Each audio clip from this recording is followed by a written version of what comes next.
Hello दोस्तों, स्वागत है आपका अपने YouTube चैनल IQ रैंकर्स पे। तो जैसा कि द एग्ज़ाम पोर्टल के द्वारा जो बिहार एसआई के लिए समान विज्ञान का मास्टर बुक लाया गया था, इसे हम शुरुआत करने वाले हैं। तो चलिए चैनल पे बने रहिएगा ताकि इसका पूरा जो कंटेंट है आपको मिल सके। तो चलिए शुरुआत करते हैं हम इस बुक को। ये जो है 6 to 10th का NCERT का पूरा निचोड़ है। तो चलिए शुरुआत करते हैं फर्स्ट टॉपिक से।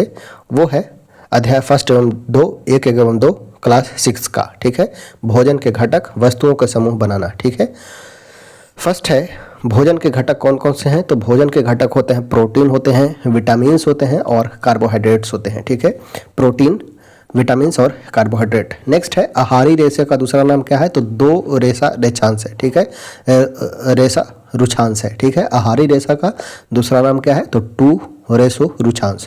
रुछांश का हमारे शरीर में क्या काम है। तो अपच भोजन को बाहर निकालना रुछांश का मुख्य काम होता है। ठीक है, रुछांश का शरीर में क्या काम है। तो अपच भोजन को बाहर निकालना। नेक्स्ट है प्रोटीन युक्त भोजन को क्या कहते हैं। तो शरीर वर्धक कहते हैं। प्रोटीन युक्त भोजन जो होते हैं वो शरीर को वृद्धि करने में सहायता करते हैं, इसलिए इसे शरीर वर्धक भोजन कहा जाता है। नेक्स्ट है अभावजन्य रोग किसे कहते हैं। अभावजन्य रोग, तो वो रोग जो लंबी अवधि तक पोषक तत्वों के अभाव के कारण होता है। वे रोग जो लंबी अवधि तक पोषकों के अभाव के कारण होते हैं तो उसे अभावजन्य रोग कहते हैं। नेक्स्ट है कमजोर दृष्टि का लक्षण क्या है। कमजोर दृष्टि यानी कि छिन्नता, दृष्टिहीनता। ठीक है, छिन्नता यानी कि कम दृष्टिहीनता, जिसे कमजोर दृष्टि कहा जाता है। नेक्स्ट है किस विटामिन के कमी से रिकेट्स होता है। तो विटामिन डी से। ठीक है, विटामिन डी की कमी के कारण रिकेट्स होता है, हड्डी का सूखा। रिकेट्स यानी कि हड्डी का सूखना। इसे विटामिन डी को याद रखिएगा, विटामिन डी को हम हार्मोन के भी नाम से भी जानते हैं, हार्मोन। नेक्स्ट है किस पोषक तत्व को ऊर्जा देने वाला भोजन कहते हैं। ऊर्जा देने वाला भोजन कौन सा है। तो वो होता है वसा होता है और कार्बोहाइड्रेट होता है। प्रोटीन जो होता है मसल्स बिल्डिंग होता है। नेक्स्ट है भोजन के आवश्यक घटक को क्या कहते हैं। तो इसे पोषक पदार्थ कहते हैं। भोजन के आवश्यक घटक को कहा जाता है पोषक पदार्थ। कौन सा विटामिन हमारे शरीर को हड्डी और दांतों के लिए कैल्शियम का उपयोग करने में मदद करता है। तो वो है विटामिन डी। विटामिन जो हमारे शरीर को हड्डी और दांत के लिए कैल्शियम का उपयोग करने में मदद करता है वो है विटामिन डी। अस्कर्वी रोग किस विटामिन से होता है। तो विटामिन सी की कमी के कारण होता है अस्कर्वी रोग। नेक्स्ट है बॉडी बिल्डिंग फूड का किसे कहा जाता है। तो प्रोटीन को बॉडी बिल्डिंग फूड कहा जाता है। जल में घुलनशील विटामिन कौन सा है। तो विटामिन बी और सी जो है जल में घुलनशील है। यदि वही बात किया जाए वसा में घुलनशील, तो वसा में घुलनशील विटामिन है वो है ADEK। ठीक है, ADEK वसा में घुलनशील विटामिन है। किस विटामिन की कमी से बेरी बेरी नामक रोग होता है। बेरी बेरी विटामिन B1 की कमी के कारण होता है बेरी बेरी। कौन सा पोषक तत्व में दूध नहीं पाया जाता है। तो विटामिन सी में दूध नहीं पाया जाता है। Very important question. ठीक है, विटामिन सी जो है वो दूध में नहीं पाया जाता है। कार्बोहाइड्रेट्स किस में पाया जाता है। तो चावल में जो है वो कार्बोहाइड्रेट होता है। ठीक है, चावल में कार्बोहाइड्रेट्स पाया जाता है। अनाज जैसे चावल और गेहूं से हमें कौन सा पोषक तत्व प्राप्त होता है। तो कार्बोहाइड्रेट जो है प्राप्त होता है। ठीक है, चावल और गेहूं से क्या प्राप्त होगा। तो कार्बोहाइड्रेट प्राप्त होता है।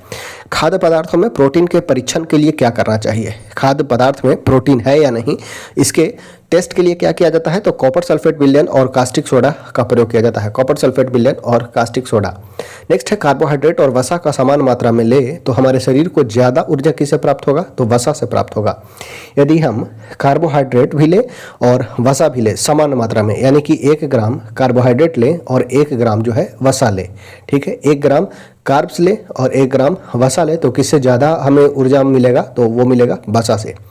नेक्स्ट है प्रोटीन युक्त भोजन को शरीर वर्धक भोजन कहते हैं। प्रोटीन की आवश्यकता किसके लिए होती है। तो शरीर की वृद्धि के लिए प्रोटीन की आवश्यकता होती है। ठीक है, शरीर की वृद्धि के लिए प्रोटीन की आवश्यकता होती है। नेक्स्ट है विटामिन ए हमारी त्वचा और आंख को स्वस्थ रखता है। ये हमें किससे प्राप्त नहीं होता है, ध्यान देना है। विटामिन ए हमारी त्वचा और आंख को स्वस्थ रखता है। यह हमें किससे प्राप्त नहीं होता है। तो यीस्ट से प्राप्त नहीं होता है।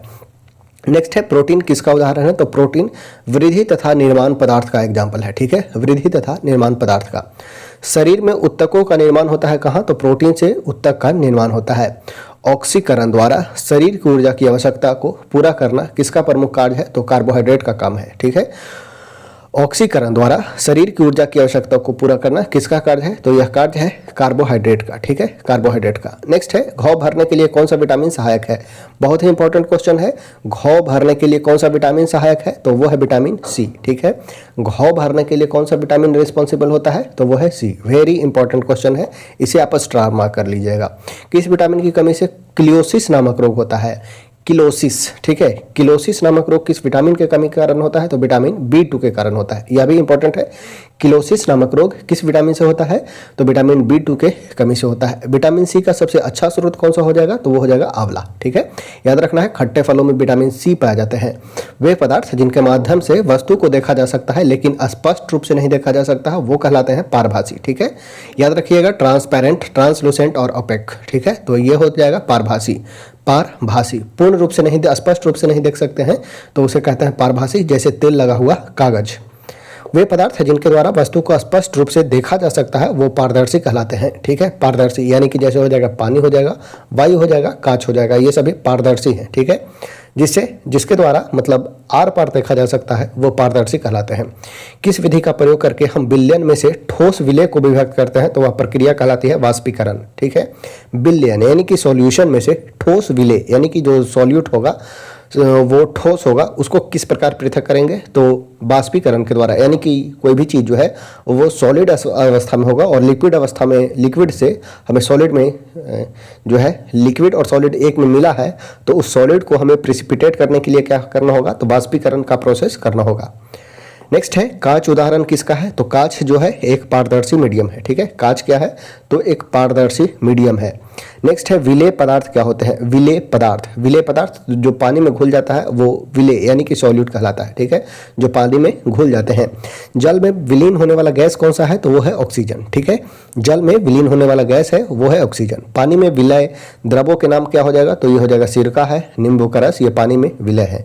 मक्खन का पेपर क्या है? तो ये पारभासी मीडियम है। मक्खन का पेपर, मक्खन लगा हुआ पेपर जो होगा वो पारभासी होगा। कौन से भोजन के पोषक तत्व में सम्मिलित है? कौन से भोजन के पोषक तत्वों में सम्मिलित है? तो खनिज लवण है, विटामिन है, ये भोजन के पोषक तत्व में सम्मिलित है। मानव शरीर की धीमी वृद्धि किसके कारण होती है? मानव शरीर की जो वृद्धि होता है धीमा होता है किसके कारण? तो वो होता है प्रोटीन के कमी के कारण। मधुमक्खियां फूलों से मकरंद एकत्र कर इसे भंडारित करती है क्योंकि फूल और उनका मकरंद वर्ष में केवल कुछ समय ही उपलब्ध होते हैं। ठीक है, मधुमक्खी जो होते हैं फूल से मकरंद एकत्र कर इसे भंडारित क्यों करते हैं? क्योंकि फूल और उनका मकरंद जो होता है केवल वर्ष के कुछ ही समय में उपलब्ध होते हैं। नेक्स्ट है अध्याय 3 पदार्थों का पृथक्करण। ठीक है, पदार्थों का पृथक्करण, सेपरेशन ऑफ मैटर। नेक्स्ट है जब मिश्रण में पानी मिलाने के बाद भारी घटक नीचे बैठ जाता है तो यह प्रक्रिया क्या कहलाती है? तो यह अवसादन प्रक्रिया कहलाती है, सेडिमेंटेशन। ठीक है, जब मिश्रण में पानी मिलाने के बाद जो भारी घटक होते हैं वो नीचे बैठ जाते हैं तो यह प्रक्रिया कहलाती है अवसादन यानी कि सेडिमेंटेशन। नेक्स्ट है सूखे पौधे की डंडियों से अन्न कण यानी कि भोजन के कण अथवा अनाज को पृथक करने की प्रक्रम क्या कहलाती है? तो यह थ्रेसिंग कहलाता है। ठीक है, जैसे गेहूं का दामना। ठीक है, गेहूं दमाते हुए देखे होंगे, जो गेहूं होता है उसका थ्रेसिंग किया जाता है यानी कि सूखे पौधे की डंडी से अनाज का पृथक करना, यह प्रक्रिया जो है वो थ्रेसिंग कहलाता है और ये क्वेश्चन पूछा जा चुका है। ठीक है, नेक्स्ट है किसका प्रयोग निस्यंदन जो छानने के काम में आता है के रूप में किया जाता है? तो फिल्टर पत्र का प्रयोग करते हैं। ठीक है, निस्यंदन करने के लिए हम किसका प्रयोग करेंगे? तो फिल्टर पेपर का प्रयोग करते हैं, फिल्टर पत्र का प्रयोग करते हैं। दूध से पनीर बनाने के लिए कौन सी विधि का उपयोग किया जाता है? तो निस्यंदन विधि का प्रयोग किया जाता है। ठीक है, एक फिल्टर पेपर में दूध को छान दिया जाता है, जो पनीर है वो ऊपर बच जाता है। ठीक है, जैसे छेना जो है वो एक देखे होंगे, एक सफेद कपड़ा रहता है पतला सा जिसमें छान लिया जाता है, तो वही है हमारा फिल्टर पेपर। ठीक है, फिल्टर पेपर के रूप में कार्य कर रहा है। तो दूध से पनीर बनाने के लिए कौन सी विधि का उपयोग करते हैं? तो निस्यंदन विधि का प्रयोग करते हैं। चालनी द्वारा आटे की अशुद्धि छानने को क्या कहते हैं? तो यह चालन कहलाता है। जैसे जो आटा हम चालते हैं उसमें कुछ मोटे कण होते हैं, उसे हम छानने के लिए किसका यूज करते हैं? तो चालनी का प्रयोग करते हैं और यह प्रोसेस क्या कहता है? चालन कहलाता है।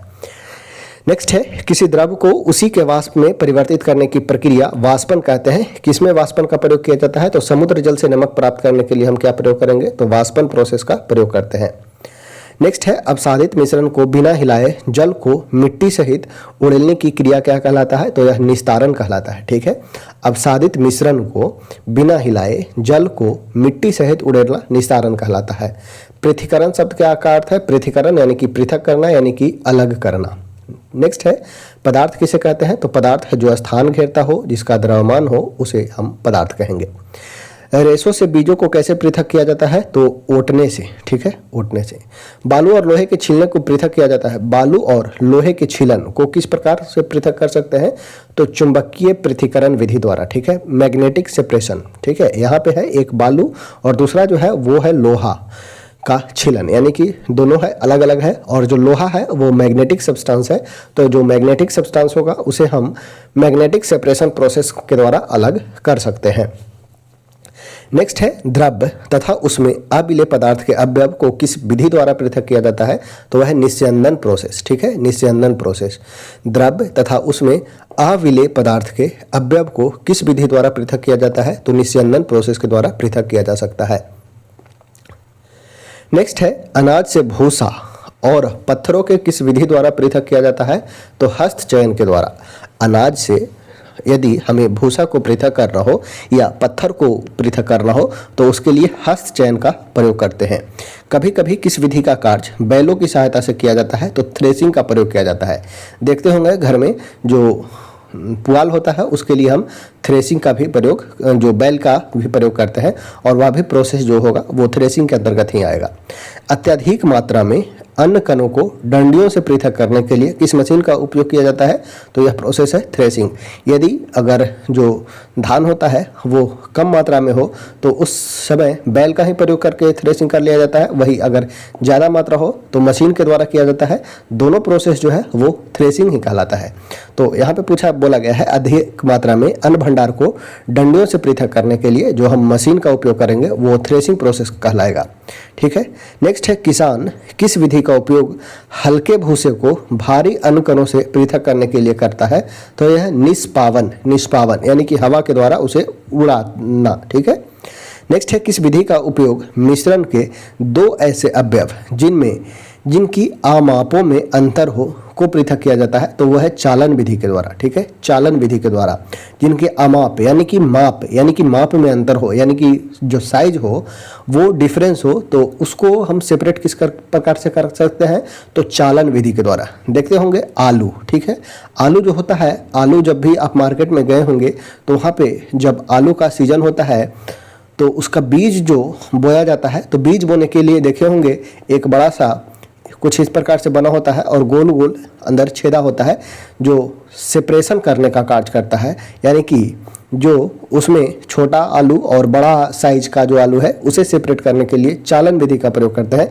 इसी तरह जो अन्य भी है, जैसे अगर चावल का ही बात किया जाए तो चावल में छोटे चावलों को सेपरेट करने के लिए जो है अंतर करने के लिए चालन विधि का प्रयोग किया जाता है, चलनी से चाल दिया जाता है। ठीक है, नेक्स्ट है यदि द्रव्य के ऐसे मिश्रण को कुछ समय के लिए रखा रहने दिया जाए तो वे पृथक पृथक परतों में बट जाएं। ठीक है, इसके बाद जो अवयव ऊपरी परत बनाता है उसे किस विधि द्वारा पृथक कर सकते हैं? तो वह प्रोसेस निस्तारण कहलाता है। ठीक है, द्रव्य है, द्रव्य को कुछ समय तक के लिए छोड़ दें और दो अलग अलग परत में बट जाए, ऊपरी परत को हटा ले, तो वो ऊपरी परत का हटाने की प्रक्रिया जो है वो निस्तारण के अंतर्गत आता है। नेक्स्ट है चाय की एक छन्नी में डाल दीजिए। चाय को एक छन्नी में डाल दीजिए, क्या चाय की सारी पत्तियां छन्नी में जाती है? इस प्रक्रम यह कहलाता है निस्यंदन प्रोसेस कहलाता है। ठीक है, निस्यंदन प्रोसेस कहलाता है। मिश्रण से जल तथा नमक को पृथक करने के लिए किस प्रक्रिया का प्रयोग करेंगे? तो वह प्रक्रिया होता है वाष्पन। ठीक है, प्रक्रिया है वो है वाष्पन। मिश्रण से जल तथा नमक जो अलग किया जा सकता है वो है वाष्पन प्रोसेस के द्वारा। वाष्पन जब हीट करने के बाद जो पानी होगा वाष्प के रूप में बदलकर उड़ जाएगा, वही नमक जो है रह जाएगा। जल को उसके वाष्प में परिवर्तन करने की प्रक्रिया क्या कहलाती है? तो यह वाष्पन कहलाता है। ठीक है, जल को उसके वाष्प में परिवर्तन करने की प्रक्रिया वाष्पन कहलाती है। जब समुद्र के जल को बड़े बड़े उथले गड्ढे में भरकर छोड़ दिया जाता है, जब समुद्र के जल को बड़े बड़े उथले गड्ढों में भरकर छोड़ दिया जाता है तो सूर्य के प्रकाश से जल में गर्म होकर किसके द्वारा धीरे धीरे वस्तु में बदलने लगता है? तो यह प्रोसेस वाष्पन कहलाता है। ठीक है, वाष्पन कहलाता है। जब भाप जो है बर्फ से ठंडी की गई प्लेट के संपर्क में आता है तो वह संघनित होकर बन जाता है द्रव जल। ठीक है, वह द्रव जल का निर्माण करता है। जल वाष्प से उसकी द्रव अवस्था में परिवर्तित होने की प्रक्रिया क्या कहलाता है? तो वह संघनन द्रव जल कहलाता है, यानी कि कंडेंसेशन कहलाता है। ठीक है, जब वाष्प से उसके द्रव अवस्था में परिवर्तित होने की प्रक्रिया संघनन द्रव कहलाता है। ठीक है, संघनन द्रव जल।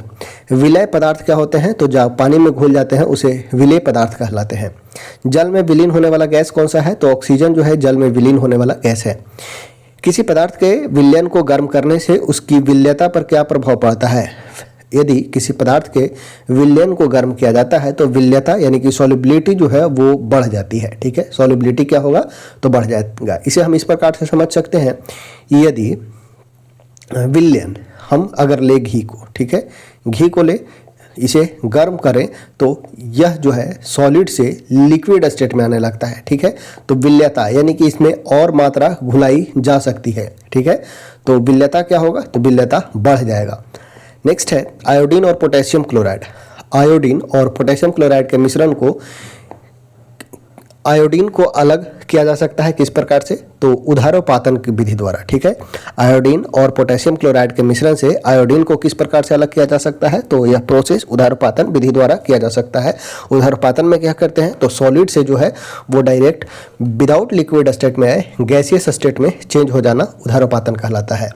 नेक्स्ट है शुद्धिकरण की प्रक्रिया में गंदले पानी का उपचार फिटकिरी में करते हैं। यह प्रक्रिया क्या कहलाती है?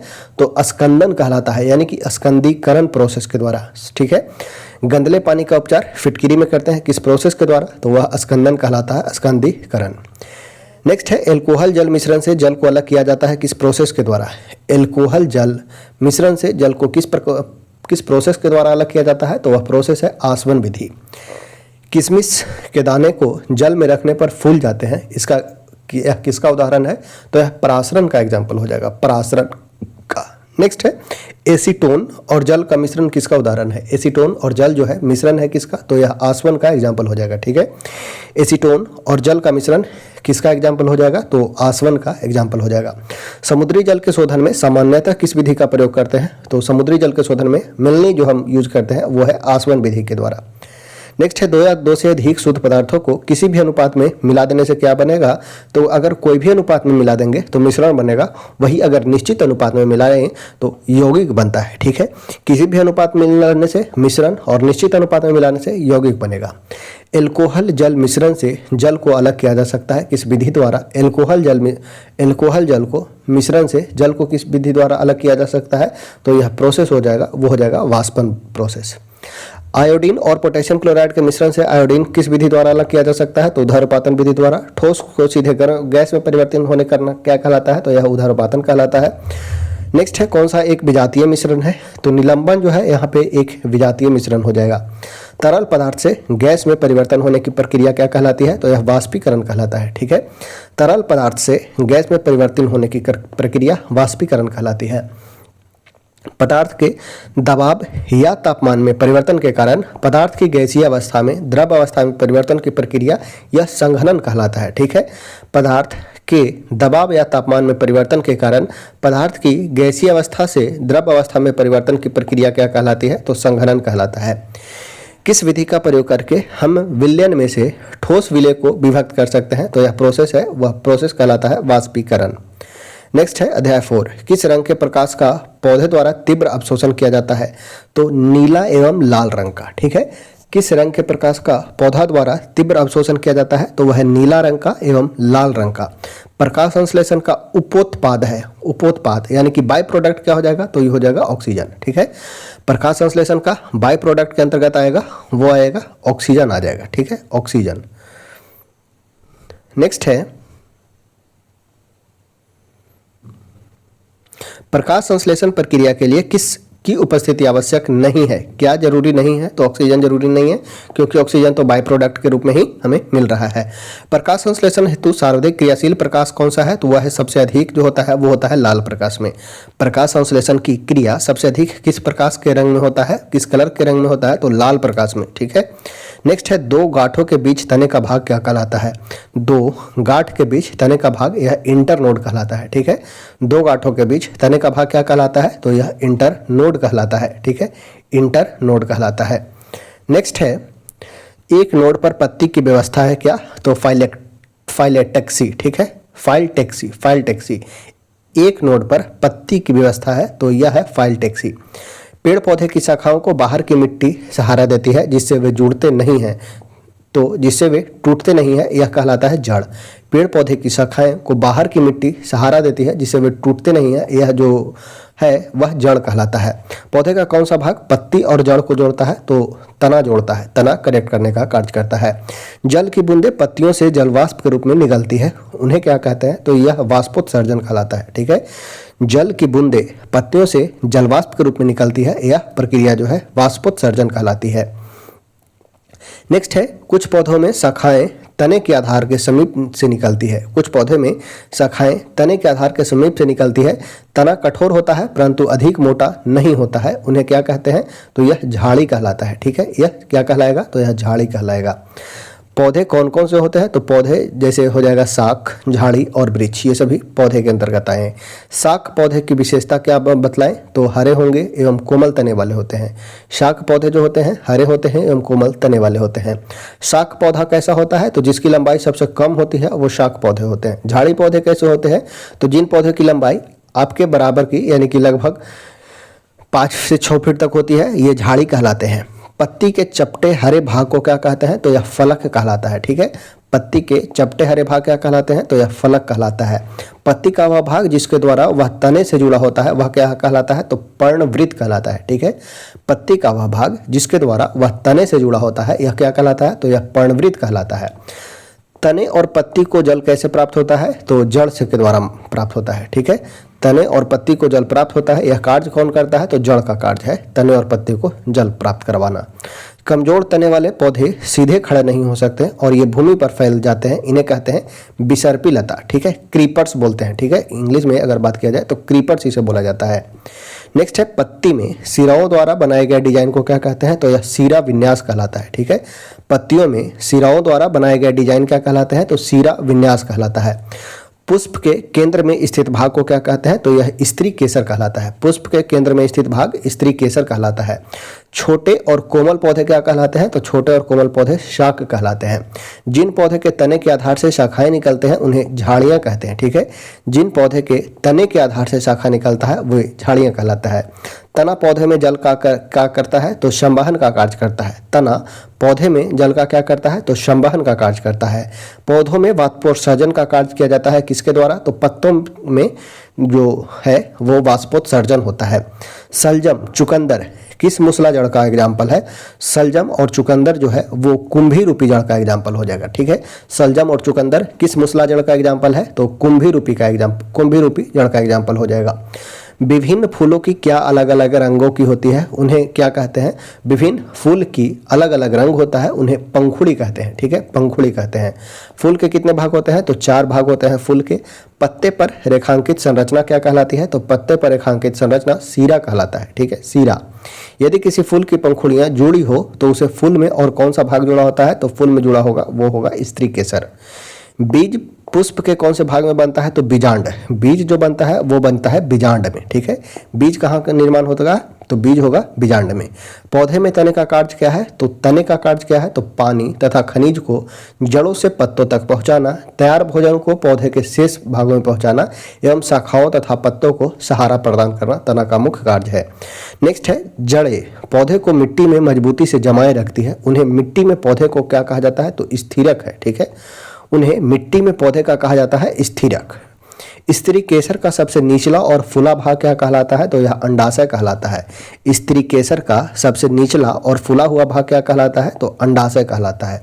अंडाशय में छोटी छोटी गोल संरचनाएं दिखाई देती है, इन्हें बीजांड कहते हैं। ठीक है, अंडाशय में छोटी छोटी गोल संरचनाएं होती हैं जिन्हें हम बीजांड कहते हैं। नेक्स्ट है किन पत्तियों में जालिका रूपी शिरा विन्यास पाया जाता है? तो तुलसी में पाया जाता है, धनिया में पाया जाता है एवं गुड़हल में पाया जाता है। ठीक है, पुष्प के किस भाग में अंडाशय प्राप्त होता है? अंडाशय हमें प्राप्त होता है स्त्री केसर से। ठीक है, अंडाशय मिलता है कहाँ? तो स्त्री केसर में। नेक्स्ट है परागकण किस में पाए जाते हैं? तो परागकण पाए जाते हैं पुंकेसर में, ठीक है। परागकण कहाँ पाया जाता है? तो पुंकेसर में परागकण पाए जाते हैं। जब प्राथमिक मूल जीवित रहता है और आगे बढ़ता है तो उसे मूसलाजड़ की संज्ञा दी जाती है, ठीक है। जब प्राथमिक मूल जीवित रहता है और आगे बढ़ता है तो उसे हम मूसलाजड़ कहते हैं। पौधे में किसका कार्य भूमि से जल और पोषक तत्वों का अवशोषण तथा पौधे को सहारा प्रदान करना है? तो यह कार्य जड़ का होता है, ठीक है। सरसों का पौधा किस जड़ का एग्जाम्पल है? सरसों का पौधा जो है वो है मूसलाजड़, ठीक है, फाइब्रस रूट। गेहूं का पौधा किस जड़ का एग्जाम्पल है? गेहूं का पौधा जो हो जाएगा वो हो जाएगा रेशेदार जड़ यानी कि फाइब्रस रूट, ठीक है, फाइब्रस रूट, रेशेदार जड़। गेहूं का पौधा हो जाएगा रेशेदार और सरसों का पौधा हो जाएगा वो हो जाएगा मूसलाजड़। प्रकाश संश्लेषण में निकलने वाली ऑक्सीजन पौधे की जड़ों द्वारा अवशोषित किससे प्राप्त होता है? तो जल से, ठीक है। अंडक क्या अंडक में उपस्थित होता है? तो अंडक में बीजांड उपस्थित होता है। पौधे में गैसों का आदान प्रदान किसके माध्यम से होता है? तो रंध्र के माध्यम से होता है, ठीक है। गैसों का आदान प्रदान कहाँ होता है? तो रंध्र में होता है। कमजोर तने पौधे की सहायता से ऊपर चढ़ जाते हैं, ऐसे पौधे को क्या कहते हैं? तो आरोही कहते हैं, आरोही लता का नाम दिया जाता है। प्रकाश संश्लेषण द्वारा हरे पौधे क्या पैदा करते हैं? तो कार्बनिक द्रव्य पैदा करते हैं। नेक्स्ट है अध्याय 5, शरीर में गति है। धुराग्र संधि। धुराग्र संधि शरीर के किन भागों को जोड़ने का कार्य करता है? तो गर्दन तथा सिरा को जोड़ने का कार्य करता है, ठीक है। धुराग्र संधि शरीर के किस भागों को जोड़ने का कार्य करता है? तो गर्दन एवं सिरा को। संकुचन की अवस्था में पेशी छोटी, कठोर और मोटी हो जाती है तथा यह अस्थि को क्या कहता है? खींचता है, ठीक है। संकुचन की अवस्था में पेशी जो होती है छोटी हो जाती है, कठोर हो जाती है और मोटी हो जाती है। यह अस्थि को क्या करता है? तो खींचने का कार्य करता है। उपास्थि से बने अंग का नाम क्या है? तो कान है। उपास्थि से बना है, कान जो बना है उपास्थि से बना होता है। हिंज ज्वाइंट में कैसी गति हो सकता है? तो आगे और पीछे गति हो सकता है, ठीक है। हिंज जो संधि होता है उसमें कैसा गति होगा? तो आगे और पीछे होगा। शरीर का अंग जहां से मुड़ता है उसे क्या कहते हैं? तो उसे संधि या जोड़ कहा जाता है। शरीर की अस्थियों का ढांचा कहलाता है तो कंकाल तंत्र कहलाता है, ठीक है। शरीर की अस्थियों का ढांचा क्या कहलाता है? तो यह कंकाल तंत्र कहलाता है। ऊपरी जबड़े एवं खोपड़ी की संधि है जो है वो है अचल संधि, ठीक है। ऊपरी जबड़े और खोपड़ी जो है वो है अचल संधि का एग्जाम्पल हो जाएगा। कौन सा शरीर का भाग क्रिया करने में सहायता करता है, काम करने में सहायता करता है? तो वह है मांसपेशी है, हड्डियां हैं, ठीक है। जो अस्थियां हिल नहीं सकता है उन्हें क्या कहते हैं? तो वह अचल संधि कहलाता है, ठीक है। अचल संधि जैसे ऊपरी जबड़े जो है वो अचल संधि का एग्जाम्पल है। गर्दन तथा सिर को जोड़ने वाली संधि क्या है? तो यह है धुराग्र संधि, ठीक है, धुराग्र संधि। गर्दन और सिर को जोड़ने वाली संधि कैसी संधि है? तो यह धुराग्र संधि है। कोहनी और घुटने में कौन सी संधि है? तो यह है हिंग ज्वाइंट। जो सिर्फ और सिर्फ आगे पीछे घूम सकते हैं वो है हिंग ज्वाइंट। सभी दिशाओं में गति प्रदान करने वाली संधि है वह है कंदुका खलिका संधि, ठीक है। कंदुका खलिका संधि सभी दिशाओं में गति प्रदान कर सकते हैं। किस संधि में बेलनाकार अस्थि एक छल्ले में घूमती है? तो यह है धुराग्र संधि में, ठीक है। एक छल्ले में घूमती है धुराग्र संधि में। बॉल एंड सॉकेट ज्वाइंट कंधे और कुल्हे की संधियां होती है कंदुका खल्लिक संधि, ठीक है। बॉल एंड सॉकेट ज्वाइंट जैसे कंधे और कुल्हे की संधि होती है कंदुका खल्लिक संधि। कटोरी कंधे के उस भाग के समान है जिसमें आपका हाथ जुड़ा है। एक अस्थि का गेंद वाला गोल हिस्सा अस्थि की कटोरी रूपी गुहिका में धंसा हुआ है। यह कौन सी संधि है? तो यह कंदुका खल्लिका संधि। कौन सा संधि एक ही दिशा में गति प्रदान करता है? एक ही दिशा में गति प्रदान करने वाला है वो है हिंज ज्वाइंट। किसका शरीर कठोर बाह्य कंकाल द्वारा ढका होता है? तो वह है तिलचट्टा का, ठीक है। तिलचट्टा का बाह्य जो शरीर है बाह्य कंकाल है वो बाह्य कंकाल द्वारा ढका होता है तिलचट्टा का। किसकी अस्थियों में वायु प्रकोष्ठ होता है? किसके अस्थि में वायु प्रकोष्ठ होता है? तो पक्षी के अस्थियों में वायु प्रकोष्ठ पाए जाते हैं। किसका शरीर धारा रेशीय होता है? तो मछली का शरीर जो होता है वो धारा रेशीय होता है। किसका शरीर अनेक वलय में जुड़ा होता है? तो सर्प जो है वो अनेक वलय में जुड़ा होता है। तिलचट्टा में कितने जोड़े पैर होते हैं जो चलने में सहायक होते हैं? तो 3 जोड़ी पैर होते हैं। और पंख कितने जोड़े होते हैं? तो 2 जोड़ी पंख पाए जाते हैं, ठीक है। तिलचट्टा में 3 जोड़ी पैर होते हैं, 2 जोड़े पंख होते हैं। मेरुदंड कितनी कोशिकाओं का बना होता है? मेरुदंड जो है वो 33 कोशिकाओं का बना होता है, ठीक है। मेरुदंड कितने केशरुकाओं का बना होता है? तो मेरुदंड 33 केशरुकाओं का बना होता है। घेंघा किसकी सहायता से गति करता है? तो मोटी मांसल रचना से घेंघा जो है गति करता है। कान का निचला भाग किसका नरम होता है? तो उपास्थियों के कारण कान का निचला जो भाग होता है वो नरम होता है। कान का निचला भाग किसके कारण नरम होता है? तो उपास्थि के कारण। एक्सरे मशीन द्वारा किसकी क्षति का पता लगाया जाता है? तो अस्थियों का, ठीक है। अस्थि के क्षति के लिए हम एक्सरे करवाते हैं। शरीर के किस भाग में संधि होता है? तो कुहनी में होता है, कंधा में होता है, घुटना में होता है, गर्दन में होता है। पसली पिंजर का क्या कार्य है? पसली पिंजर का क्या कार्य है? तो शरीर के महत्वपूर्ण अंग इसमें सुरक्षित रहते हैं। मनुष्य के शरीर में पसलियों की संख्या कितनी है? तो 24 पसली होता है, यानी कि 12 जोड़ी पसलियां पाई जाती है। शरीर में अचल संधि का उदाहरण क्या है? तो कंकाल जो है वो अचल संधि का एग्जाम्पल हो जाएगा।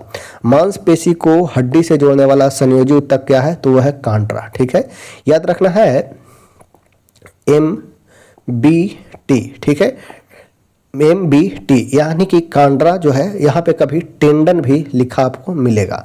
मसल्स टू बोन कनेक्ट करता है, वो कहलाता है टेंडन यानी कि कांड्रा। ठीक है, और याद रखना है BBL। ठीक है, कौन तंतुमय ऊतक जो अस्थियों को आपस में जोड़ता है? ठीक है, तो बोन्स टू बोन्स कनेक्ट करता है, वो लिगामेंट्स कनेक्ट करता है। Bones to bones ligament connect करता है, और मसल्स टू बोन कनेक्ट करता है, वो है टेंडन। मानव शरीर में सबसे मजबूत मांसपेशी कहाँ पाया जाता है? तो जबड़ा में सबसे मजबूत मांसपेशी पाया जाता है। ठीक है, मानव शरीर में सबसे मजबूत मांसपेशी कहाँ पाया जाता है? तो जबड़ा में पाया जाता है। सांप का मेरुदंड होता है कैसा? तो लंबा होता है। सांप का मेरुदंड जो होता है वो लंबा होता है। शरीर में मुख्य रूप से कितने प्रकार की संधियां पाई जाती है? तो शरीर में मुख्य रूप से 3 प्रकार की संधियां पाई जाती है। फेफड़ों की सुरक्षा कौन करता है? तो पिंजर करता है। ठीक है, फेफड़ों की सुरक्षा कौन करता है? तो पिंजर करता है। हृदय की सुरक्षा कौन करता है? तो पसली करता है। ठीक है, हृदय की सुरक्षा कौन करता है? पसली करता है। केहुनी घुटने के जोड़ किस संधि का उदाहरण है? तो यह है संधि गुहा का एग्जाम्पल। केसरिका किस संधि का एग्जाम्पल है? तो अर्धचल संधि का एग्जाम्पल हो जाएगा। ठीक है, केसरिका किस संधि का एग्जाम्पल हो जाएगा? तो अर्धचल संधि का एग्जाम्पल हो जाएगा। नेक्स्ट है, किस संधि में 2 हड्डियों के बीच उपस्थिति के कारण हड्डियों के दबाव से उपस्थित दब जाती है और एक हड्डी दूसरी हड्डी पर झुक जाती है? तो यह अर्धचल संधि हो जाएगा, अर्धचल संधि। किस संधि में 2 से अधिक हड्डियां संधि स्थल पर हिल डुल सकती है? तो यह चल संधि। केहनी घुटने के जोड़ किस संधि का एग्जाम्पल है? तो यह संधि गुहा का एग्जाम्पल हो गया। तिलचट्टा का श्वसन अंग कौन है? तो तिलचट्टा का श्वसन अंग हो जाएगा, वो हो जाएगा ट्रैकिया। फेफड़ा का आकार कैसा होता है? तो फेफड़ा का आकार शंक्वाकार होता है। ठीक है, फेफड़ा का आकार कैसा होता है? तो फेफड़ा का आकार जो है शंक्वाकार होता है। मछलियों में उत्सर्जित पदार्थ क्या है? तो अमोनिया है। ठीक है, मछली में उत्सर्जित पदार्थ है अमोनिया। शरीर में सबसे छोटी रक्त वाहिनी कौन है? तो यह है इन्फेरियर वेना कावा। ठीक है, शरीर में सबसे छोटी रक्त वाहिनी है वो है इन्फेरियर वेना कावा। खुला परिसंचरण तंत्र किस में पाया जाता है? तो कॉकरोच में जो है वो खुला परिसंचरण तंत्र पाया जाता है। ठीक है, कॉकरोच में खुला परिसंचरण तंत्र पाया जाता है। नेक्स्ट है अध्याय 6, सजीव की विशेषता एवं आवास। सजीव की विशेषता एवं आवास देखते हैं। जिस स्थान पर सजीव रहते हैं उन्हें कहते हैं आवास। ठीक है, जिस स्थान पे सजीव निवास करते हैं वह कहलाता है आवास। नागफनी में प्रकाश संश्लेषण किसके द्वारा होता है? तो तना के द्वारा होता है। ठीक है, नागफनी में जो प्रकाश संश्लेषण होगा वो तना के माध्यम से होगा। अनुकूलन किसे कहते हैं? तो परिवेश में रहने योग्य बनना अनुकूलन कहलाता है। कौन सा मरुस्थलीय पौधा है? इनमें से कैक्टस जो है वो मरुस्थलीय पौधा है। ठीक है, कैक्टस जो है मरुस्थलीय पौधा है। हाइड्रिलिया, हाइड्रिलिया पौधा कैसा है? तो यह एक जलीय पौधा है। हाइड्री, ठीक है, हाइड्रो, हाइड्रो मीन्स होता ही है जल। ठीक है, हाइड्रो मीन्स होता है जल। तो हाइड्रिलिया कैसा पौधा है? तो यह एक जलीय पौधा है। कौन सा जीव रात्रिचर है? इनमें से कौन सा जीव जो है वो रात्रिचर है? तो रात्रि में कौन घूमता है? तो वह है चमगादड़। ठीक है, रात्रिचर है चमगादड़।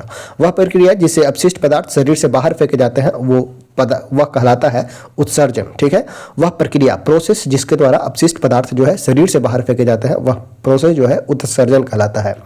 पर्वतीय प्रदेशों के पौधे के पत्ते कैसे होते हैं? तो सुई के आकार के होते हैं, पतले नुकीले होते हैं ताकि इससे वाष्पीकरण कम से कम हो सके। ठीक है, तो पर्वतीय प्रदेशों के पौधे कैसे होते हैं? तो सुई के आकार के होते हैं। बीजों के लिए अंकुरण के लिए क्या आवश्यक है? तो वायु जरूरी है, जल जरूरी है एवं प्रकाश, तीनों चीज जरूरी है। ठीक है, वायु, जल एवं प्रकाश। नेक्स्ट है, प्रकाशीय क्षेत्र के जंतु की क्या विशेषता है? पर्वतीय क्षेत्र के जंतु के क्या विशेषता है? तो मोटी त्वचा होती है। त्वचा जो है मोटी होगा, शरीर पर लंबे बाल होते हैं, शरीर फर से ढका होता है। पर्वतीय क्षेत्र के जंतु की क्या विशेषता है? तो त्वचा जो होगा मोटा होगा, शरीर पर लंबे बाल होंगे, शरीर जो होगा फर से ढका होगा। नेक्स्ट है, पौधे अपना भोजन कैसे बनाते हैं? तो प्रकाश संश्लेषण की विधि के द्वारा। पौधे अपना भोजन बनाते हैं प्रकाश संश्लेषण द्वारा। पर्णहरित यानी क्लोरोफिल में कौन सा तत्व पाया जाता है? तो क्लोरोफिल में पाया जाता है मैग्नीशियम। वेरी इंपॉर्टेंट है, पर्णहरित में क्या पाया जाता है? तो मैग्नीशियम पाया जाता है। वही अगर बात किया जाए हेमोग्लोबिन में, तो हेमोग्लोबिन में लोहा पाया जाता है। नेक्स्ट है, प्रकाश संश्लेषण के दौरान हरे पौधे अवशोषित करते हैं क्या? तो कार्बन डाइऑक्साइड अवशोषित करते हैं। ठीक है, प्रकाश संश्लेषण के दौरान हरे पौधे क्या अवशोषित करते हैं? तो कार्बन डाइऑक्साइड अवशोषित करते हैं, ऑक्सीजन छोड़ते हैं। ऑक्सीजन जो प्रकाश संश्लेषण से उत्पन्न होती है कहाँ से आती है? तो यह आता है जल से। ठीक है, ऑक्सीजन कहाँ से आता है? तो जल से आता है। बाह्य वातावरण में होने वाले कुछ परिवर्तन जैसे कांटा चुभना, तेज प्रकाश, प्रिय व्यंजन इत्यादि को क्या कहते हैं? तो यह उद्दीपन कहलाता है। प्रकाश संश्लेषण में कौन सा रंग सर्वाधिक प्रभावकारी है? तो लाल रंग में सबसे अधिक प्रकाश संश्लेषण की क्रिया होती है। ठीक है, प्रकाश संश्लेषण सबसे अधिक जो होता है वो होता है लाल रंग में। प्रकाश संश्लेषण की क्रिया में पादप क्या ग्रहण करता है? तो पादप ग्रहण करता है कार्बन डाइऑक्साइड, हमें प्रदान क्या करता है? तो प्रदान करता है ऑक्सीजन। प्रकाश संश्लेषण की क्रिया में पादप कौन सा गैस निर्मुक्त करते हैं? तो ऑक्सीजन मुक्त करते हैं। वाष्पोत्सर्जन के लिए पौधे की संरचना कौन जिम्मेदार है? तो वह है स्टोमाटा। ठीक है, वाष्पोत्सर्जन के लिए क्या जिम्मेदार है? तो रंध्र जिम्मेदार है और रंध्र में स्टोमाटा। प्रकाश संश्लेषण की प्रकाशिक अभिक्रिया क्लोरोप्लास्ट में कहाँ होती है? तो ग्रोना में। ठीक है, अगर बात किया जाएगा लाइट रिएक्शन होता है वो होता है क्रोमा में। ठीक है, लाइट रिएक्शन होता है ग्रेना में और अस्टोमा में होता है डार्क रिएक्शन। श्वसन के लिए पत्ती की सतह पर किसके द्वारा उपस्थित ऑक्सीजन विसरित होकर पत्ती की कोशिकाओं तक पहुंचता है? तो वह है स्टोमाटा। ठीक है, स्टोमाटा। पौधे की पत्तियां श्वसन की प्रक्रिया में वायु को अंदर लेती है। इस प्रक्रिया को अगले चरण में पत्तियां क्या करती है? तो ऑक्सीजन का उपयोग करती है तथा कार्बन डाइऑक्साइड वायु में निष्कासित करता है।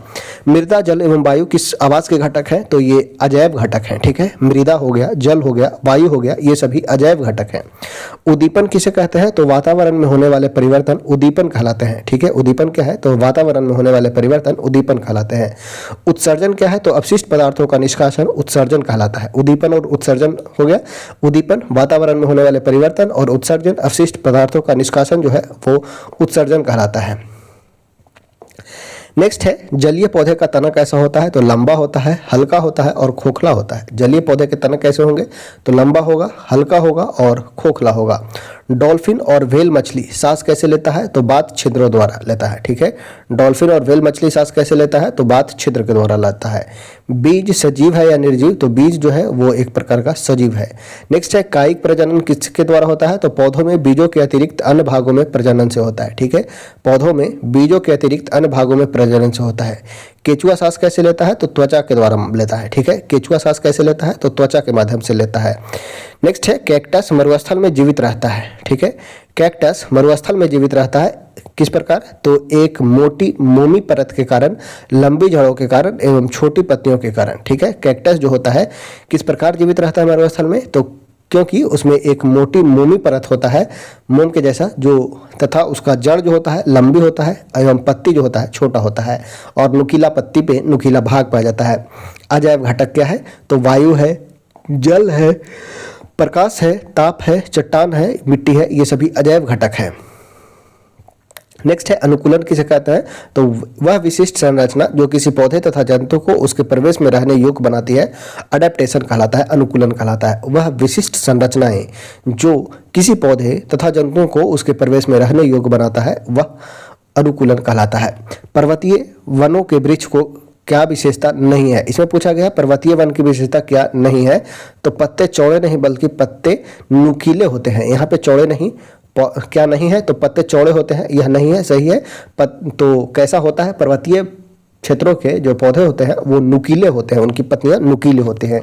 नेक्स्ट है किन जानवरों की त्वचा मोटी होती है जो वाष्पीकरण को रोकता है, उन्हें पसीना नहीं आता है और इसलिए वे लंबे समय तक पानी के बिना जीवित रह सकते हैं? तो रेगिस्तानी जानवर ऐसे होते हैं। ठीक है, रेगिस्तान में पानी कम पाया जाता है इसलिए उनके जो स्किन होते हैं मोटा होते हैं जो वाष्पीकरण की दर को रोकता है। नेक्स्ट है कैक्टस के पौधे के पत्तियां के आकार की होती है। कैक्टस के पौधे के पत्तियां के आकार की होती हैं जो पत्तियों से पानी की कमी को करने में मदद करती है, तो वाष्पोत्सर्जन की कमी को करने में मदद करती है। समुद्र में जंतु तथा पौधे लवणीय जल खारे पानी में रहते हैं तथा श्वसन के लिए जल में विलय वायु में किसका उपयोग करते हैं? तो ऑक्सीजन का उपयोग करते हैं। वे जीवित वस्तुएं जो अपना भोजन स्वयं तैयार कर सकते हैं वो स्वपोषी कहलाता है। ठीक है, वे जीवित वस्तुएं जो अपना भोजन स्वयं तैयार कर सकते हैं वे स्वपोषी कहलाते हैं। कार्बन डाइऑक्साइड और ऑक्सीजन के आदान प्रदान की प्रक्रिया क्या कहलाती है? तो यह श्वसन कहलाता है। ठीक है, कार्बन डाइऑक्साइड और ऑक्सीजन के आदान प्रदान की प्रक्रिया श्वसन कहलाती है। संतान और बीज के उत्पादन को कहा जाता है प्रजनन। ठीक है, संतान और बीज के उत्पादन को कहा जाता है प्रजनन। किस गैस के से पेड़ पौधे में प्रोटीन का निर्माण होता है? तो नाइट्रोजन के द्वारा निर्माण होता है। ठीक है, किस गैस से पेड़ पौधे में प्रोटीन का निर्माण होता है? जो भोजन का मुख्य अंग है तो वो है नाइट्रोजन। ठीक है, नाइट्रोजन का। प्रकाश संश्लेषण प्रक्रिया में गैस का आदान प्रदान किन अंग द्वारा होता है? तो पत्तियों में अवस्थित रंध्र के माध्यम से होता है। ठीक है, प्रकाश संश्लेषण में गैस यानी कि कार्बन डाइऑक्साइड और ऑक्सीजन का आदान प्रदान किसके द्वारा होता है? तो रंध्र के माध्यम से होता है। नेक्स्ट है, जब आप नंगे पैर टहल रहे होते हैं तथा आपका पैर अचानक ही किसी कांटे अथवा नुकीली वस्तु पर पड़ जाए तो यह आप किस प्रकार की अनुक्रिया करेंगे? तो यह प्रक्रिया उद्दीपन कहलाएगा, उद्दीपन कहलाएगा, उद्दीपन प्रक्रिया होगा। नेक्स्ट है अध्याय 7, गति एवं दूरियों का मापन। लंबाई का ऐसा यूनिट पूछा गया है, लंबाई का ऐसा यूनिट होता है मीटर। ऐसी गति जो एक निश्चित समय अंतराल के पश्चात अपनी गति को दोहराता है वह आवर्ती गति कहलाता है, ठीक है, आवर्ती गति। पार्कों में लगे सामान्य झूले, घड़ी के पेंडुलम, गिटार के तार, ढोलक के पृष्ठ आदि किस गति के एग्जाम्पल है? तो यह आवर्ती गति का एग्जाम्पल हो जाएगा। कोई वस्तु इस प्रकार की गति करती है कि उस वस्तु की किसी नियत बिंदु से दूरी रहती है तो इस प्रकार की गति क्या कहती है? तो यह प्रकार जो है वो वर्तुल गति का एग्जाम्पल हो जाएगा। पंखा, घड़ी की सुई, कुम्हार के चौक आदि किस गति के एग्जाम्पल है? तो यह वर्तुल गति के एग्जाम्पल है। वाहनों की गति किस गति के एग्जाम्पल है? तो यह सरल रेखीय गति का उदाहरण हो जाएगा, ठीक है। वाहनों की गति यह सरल रेखीय गति का उदाहरण हो जाएगा। जब वस्तु सरल रेखा के अनुदिश गति करते हैं तो ऐसी गति क्या कहलाता है? तो ऐसी गति सरल रेखीय गति कहलाता है। 1 मीटर में कितने सेंटीमीटर होते हैं? तो 100 सेंटीमीटर। 1 किलोमीटर में कितने मीटर? तो 1000 मीटर। 1 किलोग्राम में कितने ग्राम? तो 1000 ग्राम। 1 क्विंटल में कितने किलोग्राम? तो 1 क्विंटल में 100 किलोग्राम होते हैं। और 1 मीट्रिक टन में कितने क्विंटल होते हैं? तो 10 टन क्विंटल होते हैं। नेक्स्ट है, झूले पर किसी बच्चे की गति होती है कैसी? तो आवर्ती गति होती है, ठीक है। झूले पर किसी बच्चे की गति कैसी होगी? तो यह आवर्त गति का एग्जाम्पल हो जाएगा।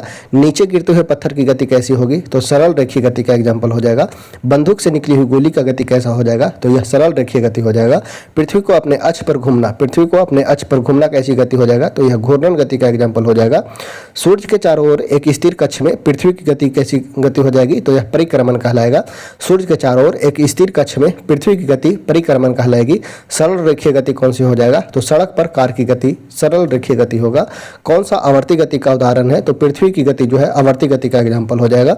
लंबाई की न्यूनतम इकाई क्या हो जाएगा? तो फर्मी मीटर हो जाएगा। लंबाई की सबसे न्यूनतम इकाई हो जाएगी फर्मी मीटर। क्षेत्रफल किसे कहते हैं? तो किसी वस्तु के सतह के माप को क्षेत्रफल कहा जाता है। वक्र रेखा की लंबाई मापी जाती है किसे? तो धागा से वक्र रेखा की लंबाई मापी जाती है।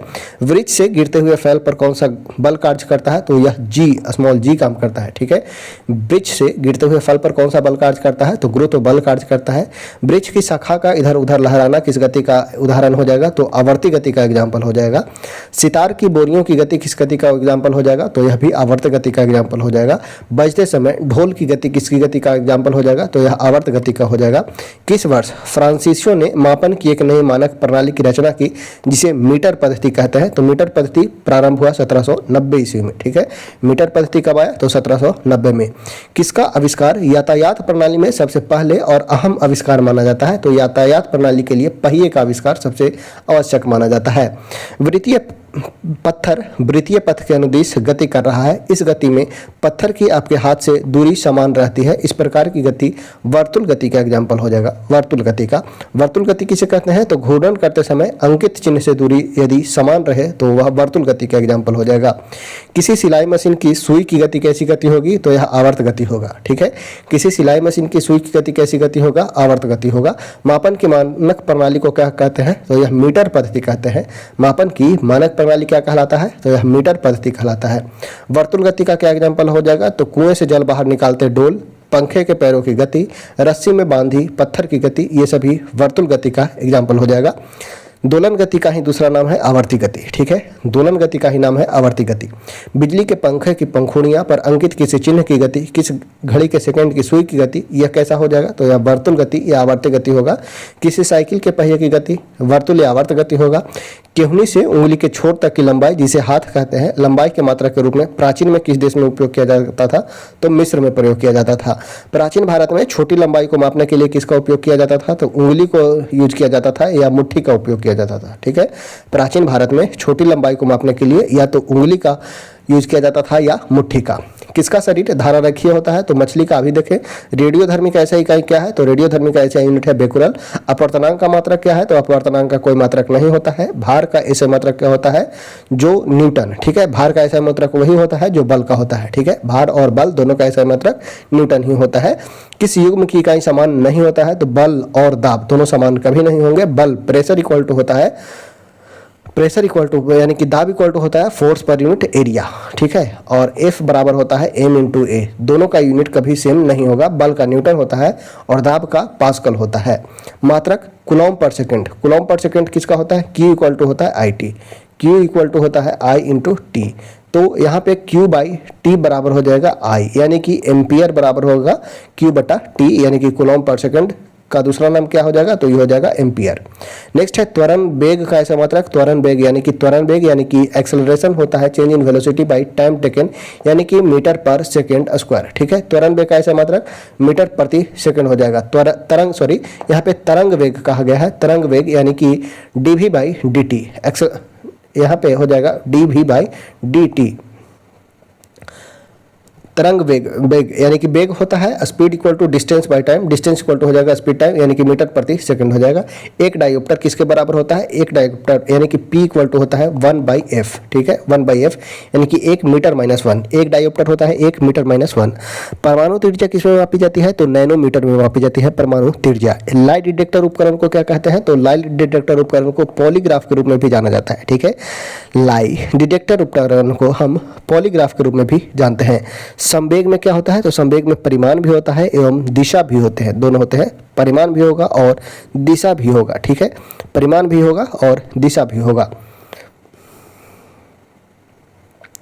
देखते हैं अभी 2 टॉपिक और बचा है, प्रकाश छायांकन एवं विद्युत धारा परिपथ चुंबक द्वारा मनोरंजन हमारे चारों ओर का वायु, यानी कि 9, 10, 11 और 8, ठीक है, 8, 9, 10, 11 बचा है। चलिए देखते हैं दर्पण में प्रतिबिंब का बनना किसके कारण होता है। दर्पण में जो प्रतिबिंब बनता है वो है परावर्तन के कारण, ठीक है।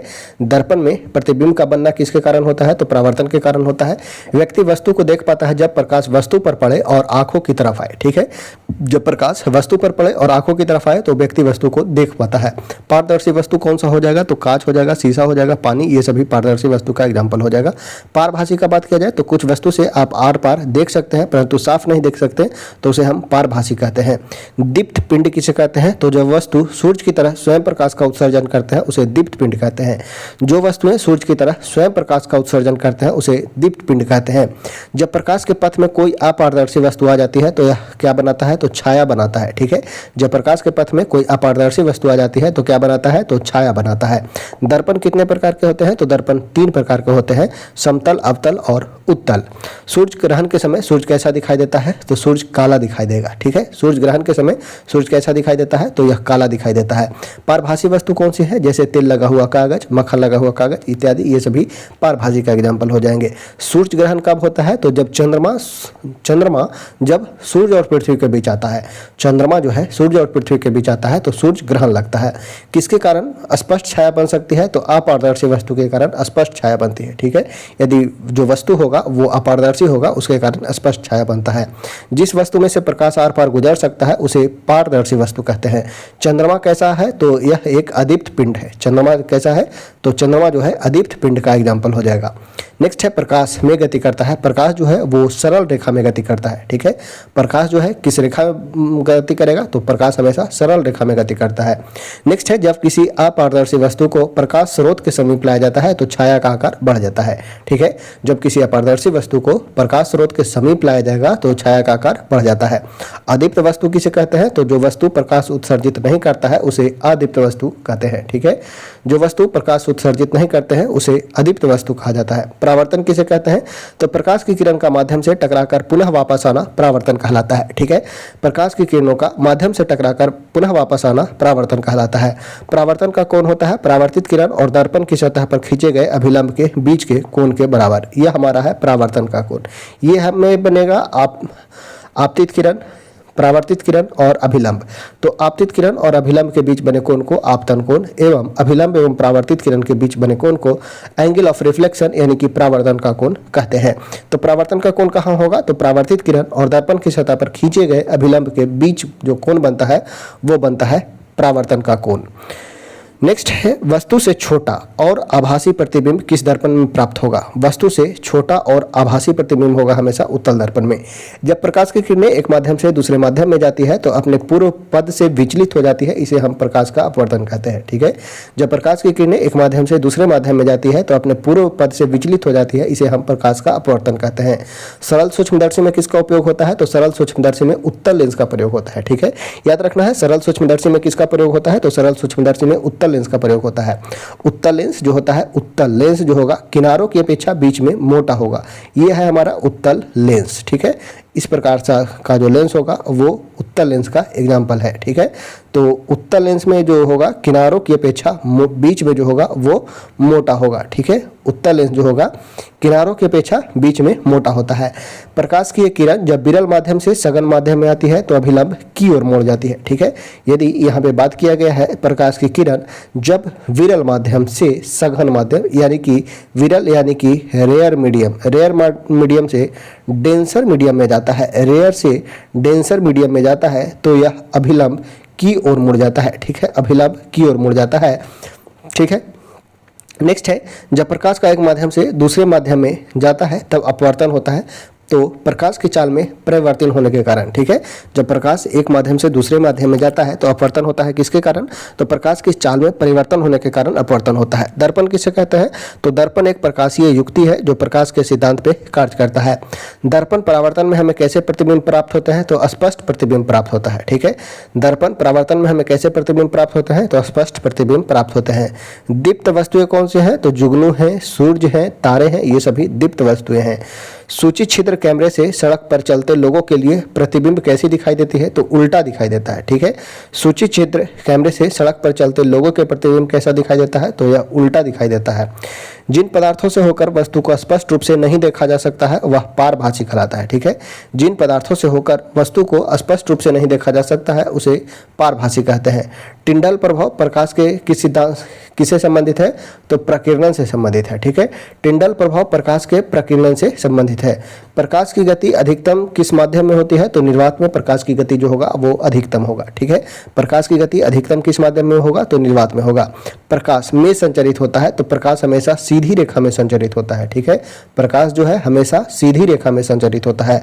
वस्तु जो अपनी रोशनी स्वयं उत्पादित करती है उसे प्रकाशिकी वस्तु या चमकदार वस्तु कहते हैं। ठीक है, वस्तु जो अपना रोशनी स्वयं उत्पन्न करेगा उसे प्रकाशिक वस्तु या चमकदार वस्तु की संज्ञा दी जाती है। जब प्रकाश विरल माध्यम से सघन माध्यम में प्रवेश करती है तो इसका गति क्या होगा, तो कम हो जाता है। ठीक है, विरल माध्यम से सघन माध्यम में जब प्रवेश करेगा तो गति कम हो जाएगा, अभिलंब की ओर मुड़ेगा। ठीक है, किसी माध्यम में के प्रकाश को अपवर्तित करने की क्षमता को कैसे व्यक्त करते हैं, तो प्रकाशिक घनत्व के द्वारा। ठीक है, किसी माध्यम के प्रकाश को परिवर्तित करने की क्षमता को प्रकाशिक घनत्व के द्वारा दर्शाया जा सकता है। बादलों का रंग सफेद किसके कारण होता है, तो प्रकाश के प्रकीर्णन के कारण। ठीक है, बादलों का जो कलर होता है वो होता है सफेद, किसके कारण, तो प्रकाश के प्रकीर्णन के कारण। एक समतल दर्पण द्वारा बनाई गई छवि हमेशा कैसा होगा, तो आभासी होगा और सीधा होगा। एक समतल दर्पण द्वारा बनाई गई छवि हमेशा कैसी होगी, तो आभासी होगा और सीधा होगा।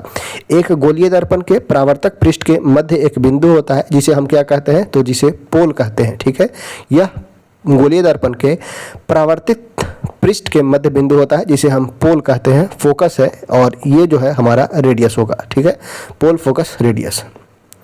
नेक्स्ट है प्रकाश की एक पुंज की द्रव में तैरते कणों से टकराव के होने के कारण होने वाली किरण से उत्पन्न चमक की प्रक्रिया क्या कहलाती है, तो यह टिंडल प्रभाव कहलाता है। प्रकाश की एक पुंज की द्रव में तैरते कणों से टकराव के कारण होने वाली प्रकीर्णन से उत्पन्न चमक की प्रक्रिया को क्या कहते हैं, तो यह टिंडल प्रभाव कहलाता है। जब प्रकाश किसी चमकीले सतह पर आपतित होती है तो परावर्तन की घटना घटित होती है कहाँ, तो यह नियमित घटना होती है। ठीक है, जब प्रकाश किसी चमकीले सतह पर आपतित होती है तो परावर्तन की घटना कैसी घटित होती है, तो यह नियमित यानी कि रेगुलर रिफ्रैक्शन होता है। किसी दर्पण को एक अभिसरण दर्पण भी कहते हैं, तो अवतल दर्पण को अभिसरण दर्पण भी कहा जाता है। अवतल दर्पण एक जगह जो है जो किरणों को फोकसित कर देती है, इसलिए इसे अभिसारी दर्पण भी कहते हैं, अभिसारी दर्पण भी कहते हैं। गोलाकार दर्पण जिसकी परावर्तक सतह बाहर की ओर उभरी होती है उसे हम उत्तल दर्पण की संज्ञा देते हैं, उत्तल दर्पण। नेक्स्ट है अध्याय 9, 10, 11 विद्युत धारा, परिपथ, चुंबक द्वारा मनोरंजन, हमारे चारों ओर की वायु। ठीक है, विद्युत बल में क्या होता है, तो विद्युत बल में फिलामेंट लगा होता है। ठीक है, विद्युत बल में फिलामेंट लगा होता है।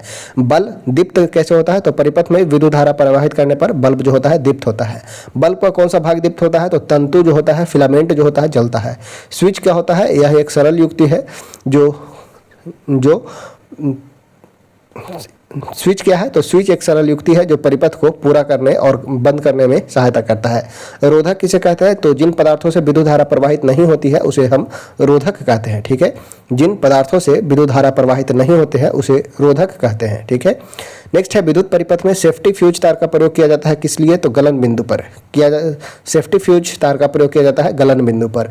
कौन सा उपकरण परिपथ में विद्युत धारा का पता लगाता है, विद्युत धारा का पता लगाने के लिए हम यूज करते हैं गैल्वेनोमीटर एवं गैल्वेनोमीटर का। ठीक है, विद्युत धारा में परिपथ में विद्युत धारा को जानने के लिए हम किस चीज का प्रयोग करेंगे, तो ग्लैव्नोमीटर का। ठीक है, ग्लैव्नोमीटर का। विद्युत स्विच को किस में लगाया जाता है, तो लाइव तार में। ठीक है, स्विच हमेशा जो लगाया जाता है वो लाइव वायर में लगाया जाता है। आदर्श एमीटर, ठीक है, एमीटर का प्रतिरोध कितना होता है, तो आदर्श एमीटर का प्रतिरोध 0 होगा क्योंकि हम एमीटर का प्रयोग विद्युत धारा मापने में करते हैं। किसी विद्युत परिपथ को किस क्रम में जोड़ा जाता है, तो विद्युत परिपथ को हमेशा श्रेणी क्रम में, सीरीज में जोड़ा जाता है। फ्यूज में प्रयुक्त होने वाले तार की क्या विशेषता है, बहुत ही इंपॉर्टेंट क्वेश्चन है। जो फ्यूज में तार होगा वो प्रतिरोध उच्च होगा और गलनांक जो होगा वो निम्न होगा। उच्च प्रतिरोध एवं निम्न गलनांक वाले तार का प्रयोग करते हैं। विद्युत परिपथ की लघु पतन अथवा अतिभारण के कारण होने वाली हानि से सुरक्षा की सबसे महत्वपूर्ण युक्ति कौन सी है, तो वह हो जाएगा फ्यूज। ठीक है, विद्युत परिपथ के लघु पतन या अतिभारण के कारण होने वाली हानि से सुरक्षा का सबसे महत्वपूर्ण युक्ति कौन सा है, तो वह फ्यूज है। विद्युत चुंबक बनाने के लिए किस पदार्थ का उपयोग किया जाता है, तो विद्युत चुंबक बनाने के लिए हम प्रयोग करेंगे नर्म लोहा का। ठीक है, विद्युत चुंबक बनाने के लिए किसका प्रयोग करते हैं, तो नर्म लोहा का प्रयोग करते हैं। क्षण चुंबक के भीतर चुंबकीय क्षेत्र रेखा की दिशा कैसी होती है, तो क्षण चुंबक के भीतर अगर बात किया जाए तो नॉर्थ पोल से निकलकर साउथ पोल की ओर जाता है, लेकिन यहाँ पूछा गया है क्षण चुंबक के भीतर, तो दक्षिण ध्रुव से उत्तर ध्रुव की ओर होती है। ठीक है, क्षण चुंबक के भीतर चुंबकीय क्षेत्र रेखा की दिशा दक्षिण ध्रुव से उत्तर ध्रुव की ओर होती है। धारा की दिशा विद्युत सेल में कैसी होती है, पॉजिटिव टर्मिनल से स्टार्ट होता है और नेगेटिव टर्मिनल पे समाप्त होता है। ठीक है, विद्युत धारा की दिशा विद्युत सेल में कैसी होती है, तो पॉजिटिव टर्मिनल से प्रारंभ होकर नेगेटिव टर्मिनल की ओर जाती है। विद्युत स्तंभों पर लगे चेतावनी किसके संकेतक होते हैं, विद्युत स्तंभ पर लगे चेतावनी किसके संकेतक होते हैं, तो मानव खोपड़ी और 2 अन्य हाथ पैर की क्रॉस करती हुई हड्डियां का। संयोजक तार किसके बने होते हैं, तो संयोजक तार तांबे का बना होता है। ठीक है, संयोजक तार किसका बना होता है, तो संयोजक तार तांबे का बना होता है। एक युक्ति जो परिपथ को तोड़ने के लिए उपयोग किया जाता है वह है स्विच। ठीक है, युक्ति जो परिपथ को तोड़ने के लिए प्रयोग किया जाता है वह स्विच कहलाता है।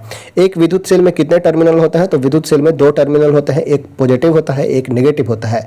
मैग्नेटाइट क्या है, तो मैग्नेटाइट प्राकृतिक चुंबक है। ठीक है, मैग्नेटाइट क्या है, तो एक प्राकृतिक चुंबक है। कंपास क्या है, तो कंपास एक दिशा सूचक यंत्र है। ठीक है, कंपास क्या है, तो दिशा सूचक यंत्र है। स्वतंत्रता पूर्वक लटकने पर चुंबक सदैव ठहरता है उत्तर दक्षिण दिशा में। ठीक है, सदैव उत्तर दक्षिण दिशा में ठहरता है। चुंबकीय पदार्थ किसे कहते हैं, तो वो पदार्थ चुंबक की ओर आकर्षित होते हैं चुंबकीय पदार्थ कहलाते हैं। जो पदार्थ चुंबक की ओर आकर्षित होते हैं चुंबकीय पदार्थ कहलाते हैं। चुंबक के ध्रुव कहाँ होते हैं, तो दोनों सिरे पर चुंबक के ध्रुव होते हैं। प्राचीन काल में यात्री चुंबक से कैसे दिशा निर्धारित करते हैं, तो धागे से लटकाकर डायरेक्शन का पता करते थे, क्योंकि चुंबक हमेशा उत्तर दक्षिण दिशा की ओर आकर ही रुकता है। ठीक है, चुंबक के समान ध्रुव परस्पर एक दूसरे को क्या करते हैं, तो समान ध्रुव में प्रतिकर्षण होता है। चुंबक के असमान ध्रुव क्या करेंगे, तो नॉर्थ और साउथ पोल एक दूसरे को अट्रैक्ट करेंगे। चुंबक के किस भाग में आकर्षण शक्ति अधिक होती है, तो सिरा पर अधिक होता है, बीच में कम होता है। मैग्नेटाइट चुंबक पहले कहाँ पाया जाता है, तो उत्तरी ग्रीस के मैग्नेशिया नामक क्षेत्र में पाया गया। ठीक है, मैग्नेटाइट चुंबक पहले कहाँ पाया गया था, तो उत्तरी ग्रीस के मैग्नेशिया नामक क्षेत्र में, इसलिए इसका नाम मैग्नेटाइट पड़ा। चिपकू यानी कि स्टिकर कहाँ चिपकाए जाते हैं, तो लोहे की अलमारी या रेफ्रिजरेटर में चिपकाए जाते हैं। पौधे तथा जंतु एक दूसरे पर निर्भर क्यों होते हैं, तो ऑक्सीजन और कार्बन के आदान प्रदान के लिए, ऑक्सीजन और कार्बन डाइऑक्साइड के आदान प्रदान करने के लिए पौधे और जंतु एक दूसरे पर निर्भर हैं। वायु किसका मिश्रण है? तो वायु जो है गैसों का मिश्रण है। 18वीं शताब्दी तक लोग हवा वायु के बारे में क्या सोचते थे? तो वायु क्या है? तो एक पदार्थ है। जल चक्र के लिए क्या अनिवार्य है? तो वायु में जल वाष्प की मात्रा। जल चक्र के लिए क्या जरूरी है? तो वायु में जल वाष्प होना जरूरी है। किरण पुंज में क्या प्रतीत होता है? तो धूल कण नृत्य करते हुए प्रतीत होते हैं। ठीक है, किरण पुंज में धूल कण जो होते हैं नृत्य करते हुए दिखाई देते हैं। जलीय प्राणी श्वसन कहाँ से लेते हैं? तो जल में घुली वायु से जलीय प्राणी श्वसन लेते हैं। ठीक है, जलीय प्राणी श्वसन कहाँ से लेते हैं? तो जल में घुली वायु से। किरण पुंज क्या है? तो पत्तियों से छनकर आता हुआ सूर्य का प्रकाश जो है किरण पुंज है। वायु का 99% भाग कौन सा गैस होता है? तो नाइट्रोजन और ऑक्सीजन होता है। ठीक है, वायु का 99% भाग कौन सा गैस होता है? तो नाइट्रोजन और ऑक्सीजन है। नाइट्रोजन वायु का कितना स्थान घेरे हुए है? तो लगभग 4/5 भाग, यानी कि 78% जो है नाइट्रोजन ही है। एक गैस रंगहीन, गंध रहित, हवा से भरी और आग बुझाने वाली गैस है। यह गैस कौन सा है? तो यह है कार्बन डाइऑक्साइड।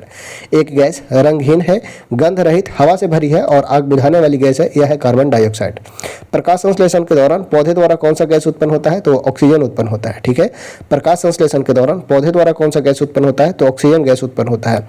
वायु का एक बड़ा भाग क्या कहलाता है? तो नाइट्रोजन कहलाता है। वायु का एक बड़ा भाग क्या कहलाता है? तो नाइट्रोजन कहलाता है। स्विच लगाए जाते हैं गर्म तार में। ठीक है, स्विच हमेशा कहाँ लगाए जाते हैं? तो गर्म तार में लगाए जाते हैं।